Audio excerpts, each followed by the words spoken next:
Welcome into Sports Tonight. EG and SP in the house. We missed you yesterday, Scott. Did you have a good Monday, day off? You guys missed me, really? Oh, yeah. Oh, thank you. Yeah, it was really fun. I always enjoy my days off, but of course I spend my day off watching sports, like most sports nerds. So it's all good.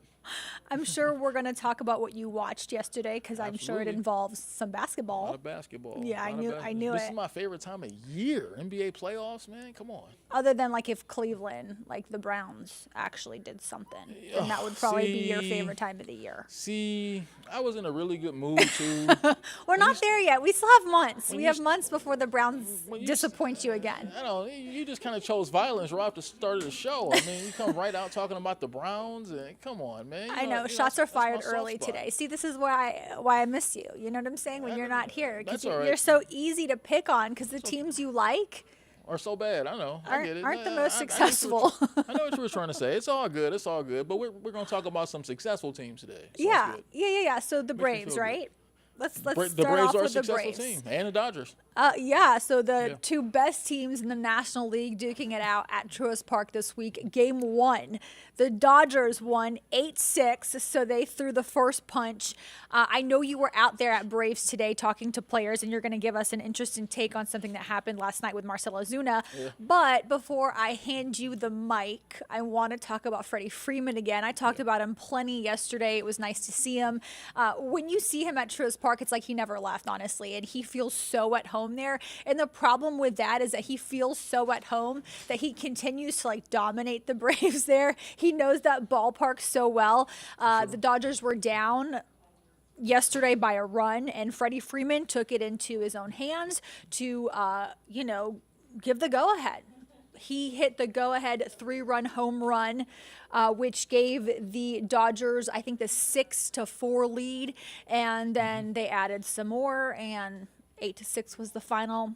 Freeman hitting bombs at the ballpark he used to call home. It's a great story. His whole family was there in the stands cheering. His wife was there. That's cool.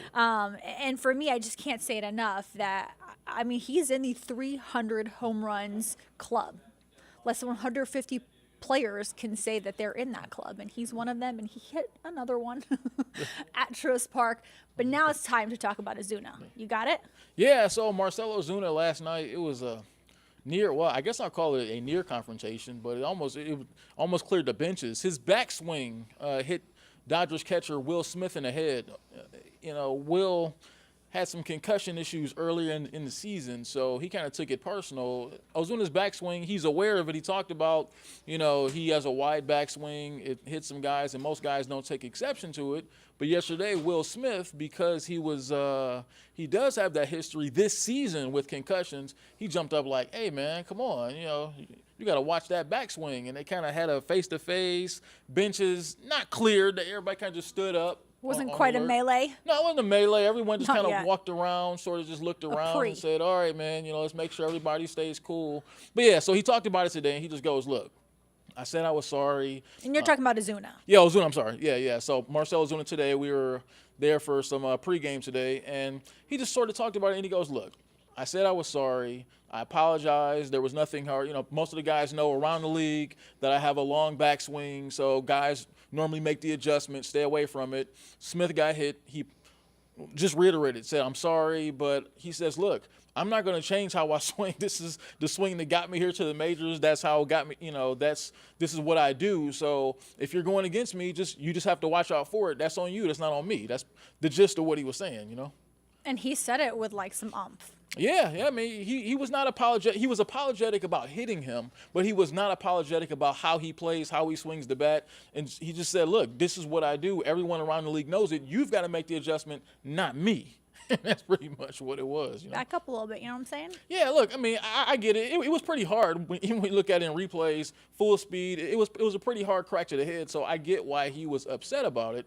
But, yeah, you have to know your opponent. You have to know what it is, especially if you've had some issues with concussions before. He just has to back up a little bit more to make sure that doesn't happen. So I'm pretty sure he'll be a little further back or at least be looking for that backswing tonight, And I'm loving, I think I've said this more on the show than anything else. I'm loving this whole week at Truist Park.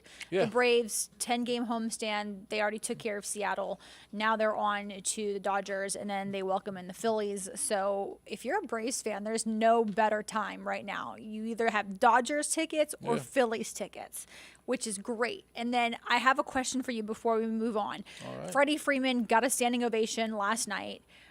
Every time he has played at Truist Park since he's left, he's had a standing ovation. So in game 2 tonight, does he get another one?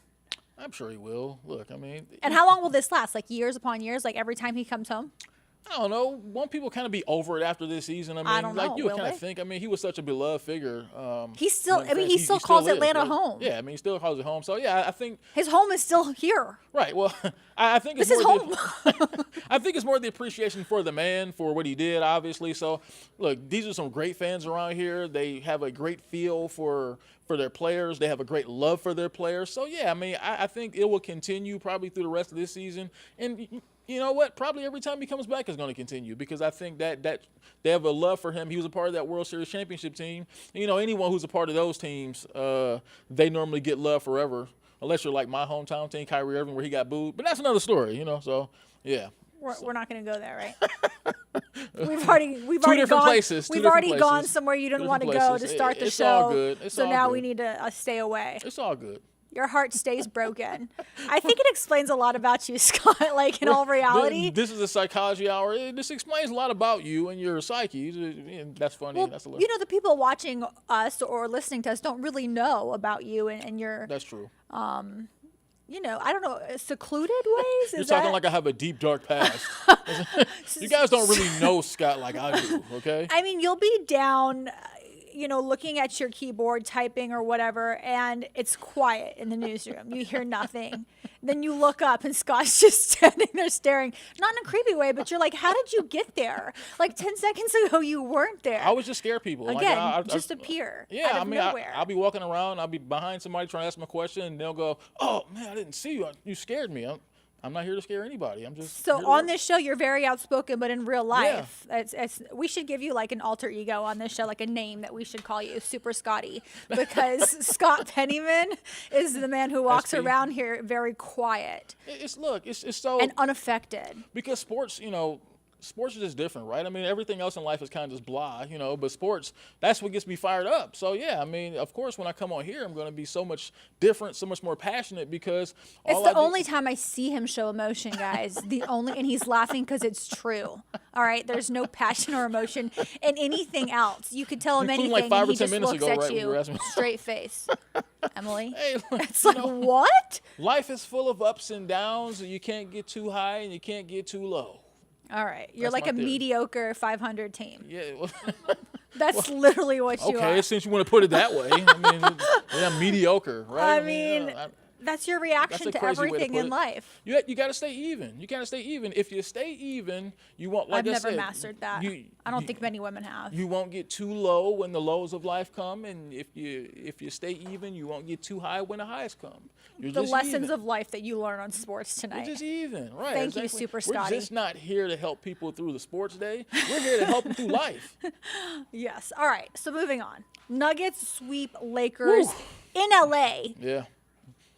Wow. I mean, that's really all I have to say because we talked about it at the top of the show that you were off on Monday watching some hoops. I was watching some So hoops. give it to me, Scott. I mean, Hey, look, I'll admit I was wrong. I mean, I had the Lakers going to the finals, right? I you mean, weren't just- the only wrong one. Is Allen in here right now? Oh, Allen was so wrong. He said Lakers in 6. I So- mean, he was but like about that life. He He's like was- LeBron's putting his crown on and he's And that- riding off in the sunset. Yeah. He's winning the whole thing, the NBA Finals. No. That man was so unapologetically for the Lakers. Lakers in 6, didn't care who knew it, so confident. And he wasn't the only one. So many Laker fans I saw just on social media, just talking to in person, they were so sure they were going to win this series. They didn't even look at Denver. I like it confidence, was, though. Yeah, I mean, they didn't look at it like it was even conceivable that Denver would beat them in this series. And I mean, man, boy, Denver must have, and you can tell in their play, in their thoughts after these games, they took everything very personal. They took every step of this, and they felt like they were the underdog in this series, and everyone was sort of just not really giving them a realistic chance. Everyone was sort of downplaying what they had been the entire season. There's a reason they were the #1 seed, and they showed it every game in the series. And look, it was a competitive series. I mean, most of these games were pretty tight, headed down the stretch. But just like last night, had the Lakers won that game one, I think we'd be talking about a very different series right now. Probably, yeah. I mean, but that's not what happened. Yeah, I mean, that's probably the game, when you look at this series, that's probably the game they had the best chance to win. I mean, they had some leads in the other games too. But, yeah, I mean, that game one, I mean, it was pretty tight. And you're right. I mean, if you do different in game one, maybe that changes the complexion of the series. But I just think with every game in this series, Denver got more and more confidence, and they were just, once that engine got to running downhill, man, there was no stopping them. I told BG this last night, who you probably don't know. I called Brett Gilbert BG. Oh, yeah. That's my guy, Brett. He was on with me last night, and I told him a stat that I'm going to remember forever. So entering last night's game, the Lakers were down 0-3 in the playoffs 8 different times. All 8 times they were swept. Wow. So now, all 9 times they've been swept. I You guess can't argue history sometimes, okay? I mean, you just can't. I guess that means when you get the Lakers against the ropes, man, they normally fold. I mean, I guess that's pretty much what that means. Look, I mean, it was what's funny about it is that it was a really good series. When you think, I mean, very few sweeps, you look back and you go, that was a really good series. But when you look at how these games were played, I mean, Denver just played, and this is one thing I did say on this show several times.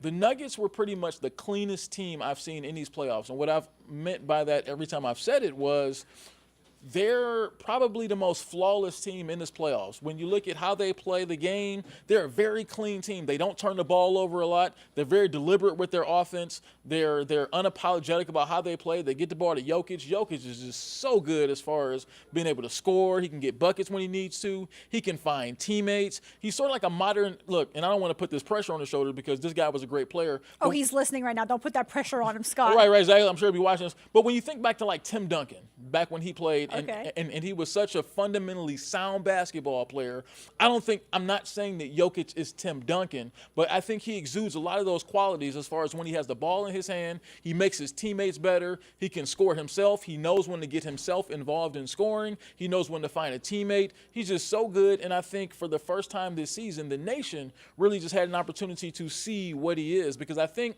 a lot of people don't watch the Denver Nuggets, so you kind of heard of Jokic and you knew he was good, but he was in prime time now, and he showed all of us, everyone who watched the series, just how good he really is. He might be the best player in the NBA. I'm not going to disagree. And you just said one of my favorite English words. What's that? Exudes. Exudes. When I was learning English, that was one of them that I was like, man, that's like a really yummy word. It really. I was like, exudes. And I just, fits. every time I hear it, I'm like, it takes me back to learning how to say the word, what it meant, and just how much I like how it like rolls off the tongue and it sounds. Exudes. Scott, yeah, you get a point for that. I'm telling you, he just does, man. When you watch Jokic, I don't know if you had a lot of chance to watch him in these playoffs. When you watch him play the game of basketball, it looks so good. And look, I'm guilty. I was one of these people. I saw him win back-to-back league MVPs, and I was kind of like, really? Jokic, back-to-back league MVPs? I wasn't really sold, but now you're sold. I'm totally sold. When He's you watch, exuding it. Oh, man, he exudes everything. Everything you want in a basketball player, Jokic has it. I mean, just the ability, a big man, to be so big. He's big. He can score around the bucket. He can get the ball to teammates. He plays defense. He does everything you need out of an MVP. So now I'm in my mind, I know they gave it to Joel Embiid this year. I'm thinking he should have won his 3rd straight MVP because but I think, look, bigger things might be ahead for him. He doesn't have to worry about any more league MVPs. He might be on his way to a Finals MVP. Ooh, that was slick, Scotty. I'm just saying. And with the exit of the Lakers, a big question is now out there. Yes. Did we see LeBron James play his last game ever? What do you think? Is it retirement time? I mean, you have a hotter take on this than me. Because I think he might do a Tom Brady and kind of be like, yay, no, 1 foot in, 1 foot out, put his foot in the pool, it's too cold, come back out, like all those things. Yeah, I think some of the toughest moments, and you know this, Emily, you've been in locker rooms a million times. I think some of the hardest moments you will have from an athlete is when he's in defeat, right? And you don't always get how they truly feel. So I'm sure in the locker room last night when he walked up on that podium, LeBron James looked and felt defeated. He just got swept out the playoffs again. And so he's probably just, especially when you get around year 20, he's probably just doing some How often do you hear that? Right, it doesn't happen a whole lot, right? I mean, so he's 38 years old. He just got swept out the playoffs. The man felt defeated. So yeah, I think at that point you do start thinking about your career mortality and different things like that. And look, I know he said that his ultimate goal is to play with his son Bronny, and that's probably about a year or two away. That's still a little ways away. He'd have to play 2 more years. Yeah, right. So at the least. And he said something interesting this weekend too, where I know he said that's still his ultimate goal, but he also wants to make sure that that's Bronny's goal too. And so I think he sort of opened the door to walking away after this season, because what at first was his ultimate goal may or may not be his son's ultimate goal. So yeah, I think that you think about all those things, and it's got to be hard, right? When you think about he has 2 kids who plays basketball, so he misses a lot of that stuff because he's on the road. He's, on a quest to be as great as he can be in the NBA. So he's probably missed a lot of what his kids go through. He's probably missed a lot of games and everything like that. So I think you start thinking about those things. The later you get in your career, you're on a team that you may or may not feel like has a realistic chance of winning a championship. So I think that he's really thinking about these things right now, going, do I really want to do this? Do I really have the strength and energy to put my body through this off season again? To come back, have another chance of winning a championship? And if I do, what is this all for? I don't know. I mean, He could walk away right now, and he would still be the king. Okay? Sure. So for me, whether he retires or he doesn't retire, he's done everything. Right. He's shown us that he is, whether you believe Michael Jordan or LeBron James is the best, it's like 1A and 1B. I mean, you can have the argument all you want, but you're only arguing about those 2 players.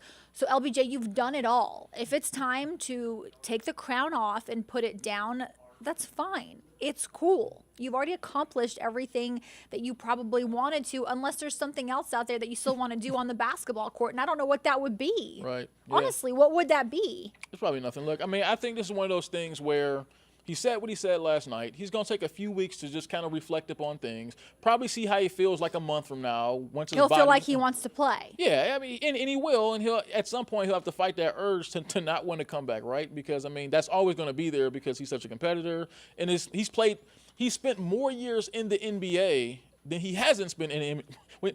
He's 38 years old, right? So LeBron being 38 years old, he spent 20 seasons in the NBA and was 18 when he came to the league. So he spent more of his life in the NBA than not in the NBA. So yeah, I mean, it's going to be really hard for him to step away at some point. And he's good for basketball. Right, exactly. He's great for basketball. So look, I have a tremendous respect. I do believe Michael Jordan is the greatest basketball player that I've ever seen. But like you said, it's 1A and 1B. I mean, LeBron's right there with the greatest players that ever played the game. So yeah, I mean, there's probably not much more left to accomplish, but, it's kind of hard. It would be a pride thing at this point. Yeah, it's pride, and that's all he knows. That's all he knows is playing basketball. So, yeah, I mean, I think that once we get away from things a little bit, let him take a step away. He'll take a month away from the game. He'll reevaluate how his body feels and everything, and so he'll make a more clear, more informed decision probably down the road.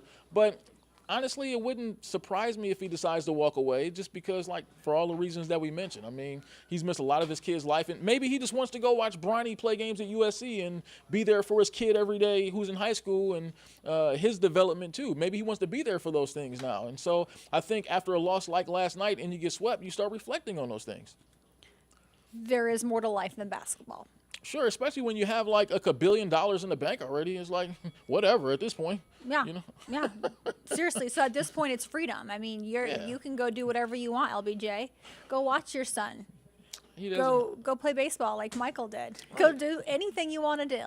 He can do anything he wants to do in this world. I think with guys like him and Tom Brady, that competitive bug is just so strong that they think they can do it year after year. They still feel good. They still feel like they're one of the best in the game. So they just want to, and maybe a little bit, maybe they're afraid for what's next. Maybe they don't really have a strong feel for what they want to do after they're done playing. So they just keep playing until they figure that out. I don't know, but really, there's really no reason for LeBron James to continue playing basketball. And if he walks away, I'm totally fine with that. Me too.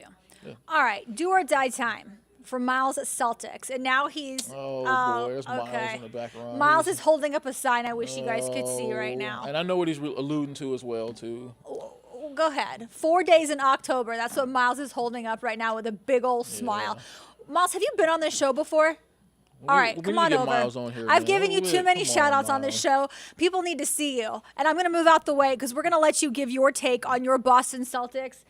And you're not even supporting them, but you are supporting the New England Patriots. I'm going to move out the way real quick. Scott, we're going to welcome in Miles. Come on, Miles. What do you got, man? How y'all doing? You're over there holding signs and stuff. What do you got, man?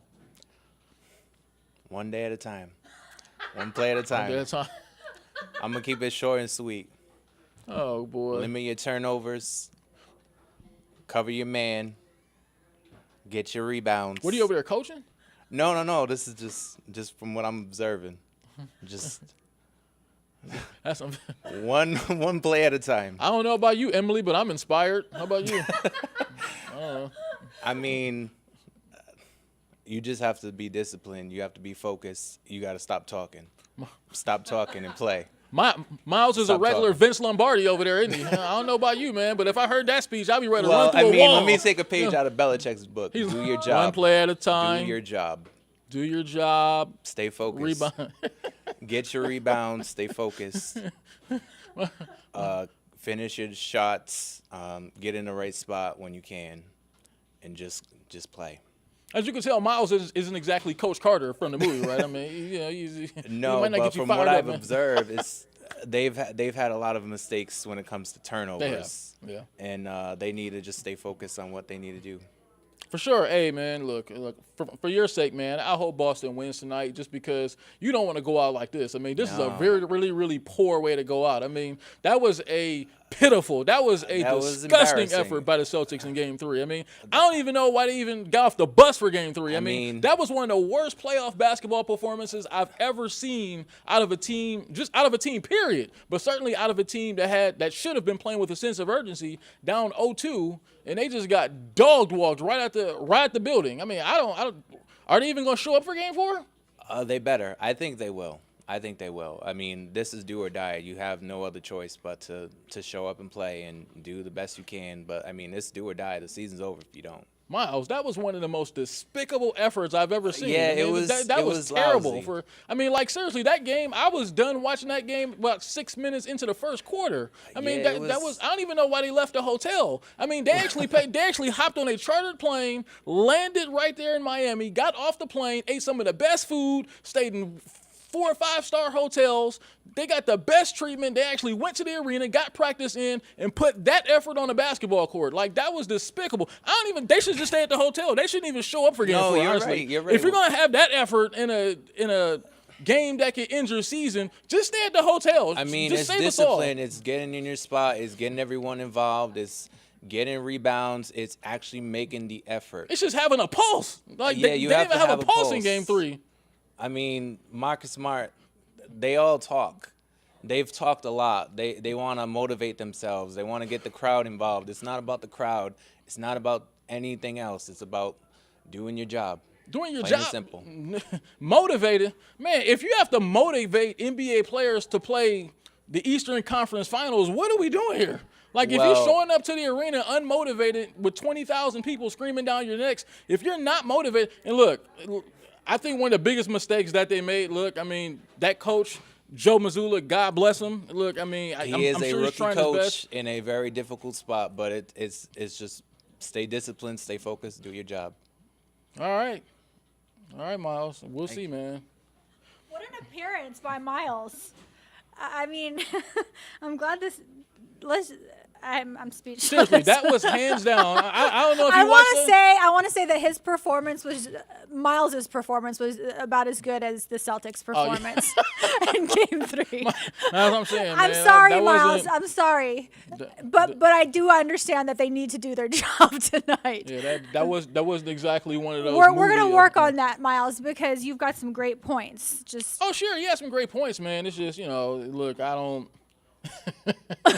That was, like I say, that was one of the, I've seen a lot of NBA playoff games in my life. That was one of the most pathetic efforts that you will ever see out of an NBA basketball team in any playoff game, let alone the conference finals. Like this, if they're going to play like that tonight, look, just tell us right now so we can all do something else with our Wednesday evening. But should we not give some credit to the Heat? I'm sorry, it's Tuesday, so we can all do something else with our Tuesday evening, please.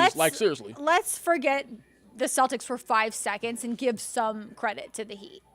Because for sure. they came in as a play-in tournament team, the 8th seed. Definitely. And they have beaten Boston in every aspect of the game, in transition, from the arc, in defense. They have suffocated them. I mean, let's give some credit to Miami, who has shown up and shown out in big ways. And they're in Miami tonight. So the Heat should be able to close it out in their home arena in front of a wild crowd that is very late. But hopefully we will see that happen tonight. Because, Miles, I love you to death, but for me, I always cheer for the Florida teams. I went to high school and college there. There you go. So I'm all about the Orlando Magic, the Miami Heat. Let's do it. I know my teams are very questionable, Scott, like your team. They've had better Or success than my teams teams. are Cleveland-based. Mine are Miami, Orlando, Tampa, and I've seen some bad years, some really bad Definitely years. some rough years with the Magic, but the Heat, they've won some championships. I mean, that's my so, team, yeah, yes, yeah. through and through. The Heat's won some Orlando championships. Magic. But no, look, obviously you want to give a lot of credit to Miami Heat, right? I mean, Jimmy Butler, he's done this time and time again come playoff time, and that Heat organization, they're so prepared. They're always so prepared. So, yeah. Spoelstra. Great coach. Eric I Spoelstra, mean, for sure. what's on your mind, Scott? After that performance, I don't know. I mean, nothing can top that. What's on my mind is what? So what time is the game tonight between this 8:30 start, 8:30? right? 8:30 start between the Celtics and Heat. They'll probably be in the club celebrating about midnight tonight. I mean, that's from in Miami, they don't close, and Club Space stays yeah. open 24 hours. So Yeah. at 8 o'clock in the morning, if we're looking for Jimmy Butler tomorrow morning, Oh, yeah. we know where to find him. Club Space, that's where he'll be with his teammates, enjoying his great life. Miles, some of your teammates might be there too. Yeah. From the Celtics. They might be at the club too. Yeah, I mean, you got to celebrate like another season wasted, right? Yeah, I mean, with how non-competitive that team looks, it would not surprise me if after this game you saw Jason Tatum, Jaylen Brown partying with Jimmy Butler, celebrating Miami. celebrating his victory. That's how non-competitive the Celtics looked in Game 3. I mean, it looked like they want Miami to win, right? That's what it looks like. So, sure. I mean, this is rough. And I know we picked on you, Miles. I don't know if it was last week or the week before when I thought your Celtics didn't have it in them to even make it to the conference finals. So maybe this will give them an extra push. Yeah, all right, 4 days in October, which is the reference to the Red Sox coming back, 2004? When they 2004. came back, yeah, they were down 3-0, and they came back 4 straight days. So Miles, because that one ain't of your happening, teams brother. has already done it, Miles, you think that another one of your teams can do it? That ain't happening, brother. I can Sorry. tell you right now, no, and we all know this, no NBA team has ever come back from an 0-3 deficit ever to move on. Sorry, Jack. 3 teams in the history of the NBA in the playoffs have forced a Game 7, have rallied to force a Game 7, but haven't won. So, I don't even think the Celtics are going to force a third quarter tonight. You know what I I'm saying? mean, Which is how they've 4 been playing. straight Yeah. wins? It's going to be over by halftime. They won't even force a third quarter, probably. Miles, we love you, though. Well, yeah, right. And thank you for making an appearance on our show tonight. Thank you, man. That was so touching. Do Thank you, your Miles. job, okay? Whether you're a Boston Celtic or anybody else, just do your job. Thank you, Miles. Get your rebounds. We What got to else? go. What else was it? Do your job. Rebounds. 4 days in October. Yeah, whatever.